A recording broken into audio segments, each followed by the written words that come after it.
Hello நண்பர்களே, welcome to mix media. நம்ம இன்றைக்கி ரொம்ப சுவையான ஒன் பாட் ரெசிபி தான் பார்க்க போகிறோம்.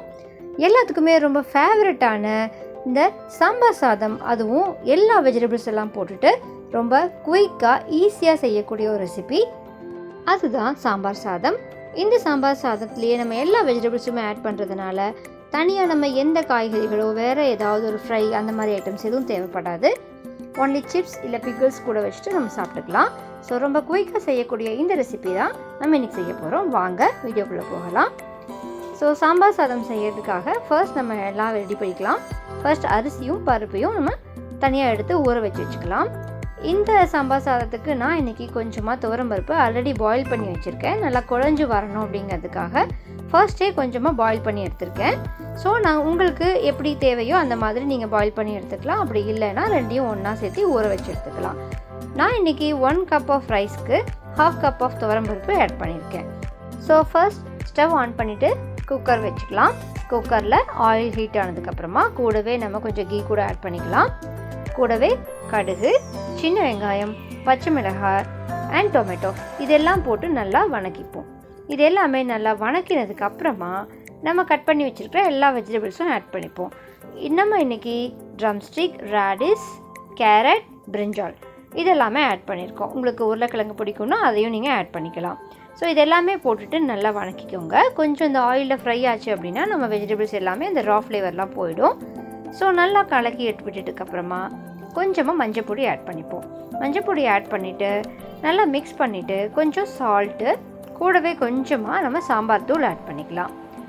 அதையும் ஆட் பண்ணிவிட்டு வாட்டர் ஊற்றி கொஞ்சம் நேரம் கொதிக்க விடுவோம். ஸோ இது கொதிச்சுட்டு இருக்கும்பொழுது நம்ம கொஞ்சமாக இதுக்கு புளி தண்ணி கரைச்சி வச்சுக்கலாம். அதையும் இது கூட ஆட் பண்ணிப்போம். நான் இன்றைக்கி 2 டொமேட்டோஸ் ஆட் பண்ணியிருக்கேன். ப்ளஸ் ஒரு எலுமிச்சங்காய் அளவு புளி கரைச்சிட்டு அதையும் இங்கே ஆட் பண்ணியிருக்கேன். அப்புறமா இந்த வெஜிடபிள்ஸ்க்கு தேவையான சால்ட் ஆட் பண்ணிப்போம். இது எல்லாமே ஆட் பண்ணிவிட்டு கொஞ்சம் நேரம் பாயில் ஆகட்டும். அப்படியே நம்ம க்ளோஸ் பண்ணி வைக்க வேண்டாம், ஜஸ்ட் அது அப்படியே கொதிக்கட்டும். இந்த மீன்வைல் நம்ம இந்த சாம்பார் சாதத்துக்கு தேவையான சாம்பார் பொடியை ரெடி பண்ணிப்போம். ஸோ ஒரு சின்ன பேன் எடுத்துப்போம். அதில் 1 டீஸ்பூன் உளுந்து பருப்பு, அடுத்ததாக 1 டீஸ்பூன் கடலைப்பருப்பு, காரத்துக்கு தேவையான ரெட் சில்லி ஆட் பண்ணிக்கலாம். நம்ம ஆல்ரெடி சாம்பார் பொடின்னு எதுவும் தனியாக ஆட் பண்ணிக்க வேண்டாம். இதுலேயே நம்ம எல்லாமே ஆட் பண்ணுறதுனால நீங்கள் ஃப்ரெஷ்லி கிரவுண்ட் பவுடர்ஸ் ஆட் பண்ணும்பொழுது நம்மளுடைய சாம்பார் சாதம் ரொம்ப டேஸ்ட்டாகவும் அந்த ஃப்ளேவர் ரிட்டன் ஆகிட்டு சூப்பராக இருக்கும். அதனால் நம்ம இங்கேயே இது எல்லாமே ஆட் பண்ணிப்போம். ஸோ உங்களுடைய காரத்துக்கு தகுந்த மாதிரியான ரெட் சில்லிஸ் ஆட் பண்ணிக்கோங்க. கூடவே ஜீரகம், கொஞ்சமாக பெப்பர், கொஞ்சமாக வெந்தயம் இது எல்லாமே ஆட் பண்ணிக்கலாம்.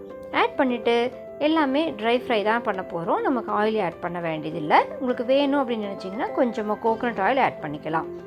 ஆட் பண்ணிவிட்டு இது எல்லாமே நல்லா ஃப்ரை ஆகட்டும். கூடவே கொஞ்சமாக கோகோனட் கட் பண்ணி ஆட் பண்ணிக்கலாம்.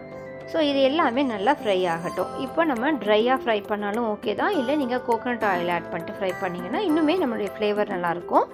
ஸோ இது எல்லாமே நல்லா ஃப்ரை பண்ணிவிட்டு அரைச்சி எடுத்துக்கலாம். 1-2 அரைச்சிக்கோங்க. நம்ம பவுடர் ரொம்ப நைஸாக அரைக்க தேவையில்லை. ஸோ 1-2 அரைச்சிட்டு நீங்கள் பவுடர் கூட நம்ம வாட்டர் ஆட் பண்ணி கரைச்சி இது கூட ஆட் பண்ணிப்போம். ஸோ இது எல்லாமே ஆட் பண்ணிவிட்டு நல்லா கொதிக்க விடுங்க. கொஞ்சம் நேரம் நல்லா கொதிக்க வரட்டும். அதுக்கு அடுத்ததாக நம்ம இந்த சாம்பார் சாதத்துக்கு தேவையான பருப்பு ஆட் பண்ணிக்கலாம். ஸோ நான் பருப்பு இதில் நல்லா பாயில் பண்ணி ஆட் பண்ணியிருக்கேன். நீங்கள் வேணும்னா அரிசியும் பருப்பையும் ஒன்றாவே நீங்கள் ஊற வச்சுட்டு ஆட் பண்ணிக்கலாம். ஸோ இப்போ பருப்பையும் ஆட் பண்ணியாச்சு. கூடவே கொஞ்சம் நம்ம எக்ஸஸ் வாட்டர் ஆட் பண்ணிக்கலாம். ஆட் பண்ணி நல்லா கொதிக்க விட்டுருவோம். ஸோ இது எல்லாமே கொதித்து நல்ல ஒரு ஃப்ளேவர் கொடுக்கும். அதுக்கு அடுத்ததாக நம்ம எவ்வளவு தேவையோ நம்மளுடைய அரிசிக்கு தேவையான வாட்டர் ஆட் பண்ணிக்கலாம். ஸோ நான் இப்போ 1 கிளாஸஸ் ஆஃப் ரைஸ்க்கு 4 கிளாஸஸ் ஆஃப் வாட்டர் ஆட் பண்ணியிருக்கேன். கூடவே இந்த தால் அண்ட் வெஜிடபிள்ஸ் இது எல்லாமே சேர்ந்து வேணும் அப்படின்றதுக்காக கூட ஒரு எக்ஸஸாக 2 கிளாஸஸ் ஆஃப் வாட்டரும் ஆட் பண்ணிக்கிறேன். இது எல்லாமே ஆட் பண்ணிவிட்டு நமக்கு தேவையான சால்ட்டை ஆட் பண்ணிக்கலாம். ஆட் பண்ணிவிட்டு நம்ம சோக் பண்ணி வச்சுருக்கிற அரிசியை ஆட் பண்ணிக்கலாம். இதுக்கு நம்ம பச்சரிசி ஆட் பண்ணி சாம்பார் சாதம் பண்ணணும் தான் நல்லாயிருக்கும்.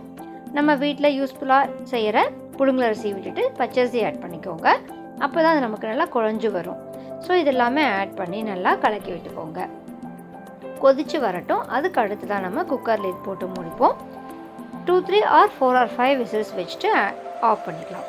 ஸோ ஆஃப் பண்ணி எடுத்துட்டோம் அப்படின்னா நம்மளுடைய சாம்பார் சாதம் நல்லா குழஞ்சி சூப்பராக வந்திருக்கும். இப்போ நம்ம கடைசியாக கீழே கேஷ்யூஸ், கறி லீவ்ஸ் அண்ட் கொத்தமல்லி தழை இதெல்லாம் போட்டு ஃப்ரை பண்ணி இதில் ஆட் பண்ணிக்கலாம். ஆட் பண்ணிட்டோன்னா நம்மளுடைய சாம்பார் சாதம் குயிக்காக அண்ட் ஈஸியாக ரெடி ஆயாச்சு. இந்த சாம்பார் சாதத்துக்கு கூட வேறு எந்த எக்ஸ்ட்ரா வெஜிடபிள்ஸ் தேவையில்லை. நம்ம ஒரு வத்தல் இல்லை பப்பர்ஸ் இதெல்லாமே வச்சு சாப்பிட்டோம்னாலே நமக்கு பர்ஃபெக்டாக இருக்கும். அவ்வளோதாங்க, நம்மளுடைய வீடியோ எண்டுக்கு வந்தாச்சு. இதே மாதிரி இன்னும் பல ரெசிபீஸ்க்காக நம்ம சேனலை சப்ஸ்கிரைப் பண்ணிவிட்டு காத்துருங்க. டாட்டா, பாய் பாய்.